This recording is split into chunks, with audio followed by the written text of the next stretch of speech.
So I was in Florida recently, and you always hear these stories about the Florida man and the Florida man activities, the usual suspects, not really using 100% of their brain or doing some wildly outlandish stuff. And I am proud to say that I have had my first encounter with the Florida man activities. And what happened was I was staying at a state park that was very close to the beach.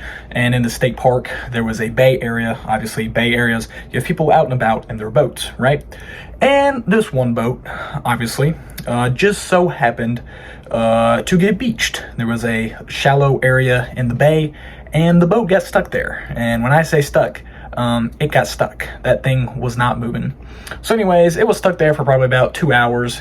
People were obviously, sitting out in the shallow area, not on the boat, just kind of chilling. I'm not really sure if they actually wanted to, because I saw a couple of Bay police officers going by their boat and never really shouted anything. But then eventually one Bay police officer came by and they shouted something at the boat. And so obviously the Bay police officer stopped, got out. The police officer talked to him, obviously, and then he wanted to tie him up to try to tow him. The Bay police officer boat actually got stuck, and then they had to get the Bay police officer boat unstuck.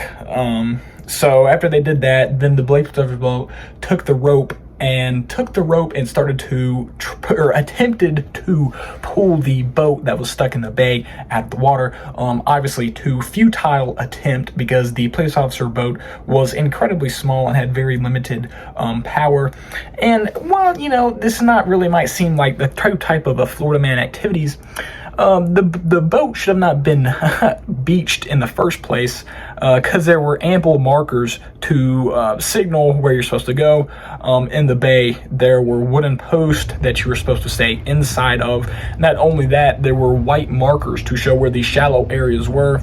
But yet, obviously, I guess the Florida man here was looking to go his own way and do his own thing, sort of speak. With that in mind, even when the police officer was trying to pull him out, the Florida man and his family were continuously trying to climb on the boat. Now, I don't know about you, but when somebody's towing something, you want to take as much weight off of it as possible, especially when the boat is not moving in the first place. But yet again, they were just climbing on the boat and having a good old time. So what happened here? Were they clobber blasted, drinking a couple of Miller Lights, had a little bit of a good time? I highly doubt it. Probably what just happened was it was a usual case of Florida man activities. They wanted to do their own thing, so to speak, go out, venture a little bit out beyond the beaten path, and yeah, they got beaten up. Their boat got beaten up. Anyways, their boat was there for quite a while. I didn't see it get out, at least. I was there for at least 6+ hours. I got back from the beach probably like 4. The boat was there, probably started trying to get towed about 6, and it went well into the night. Supposedly the tide rises, so probably they just got out with the tide, or they had to call back up in to get a bigger boat. With that being said, what is the moral of the story? Never underestimate a Florida man, and always make sure you have precautions set in place. If you're running a Florida governed county, make sure you think about the Florida man before you make your rules and regulations.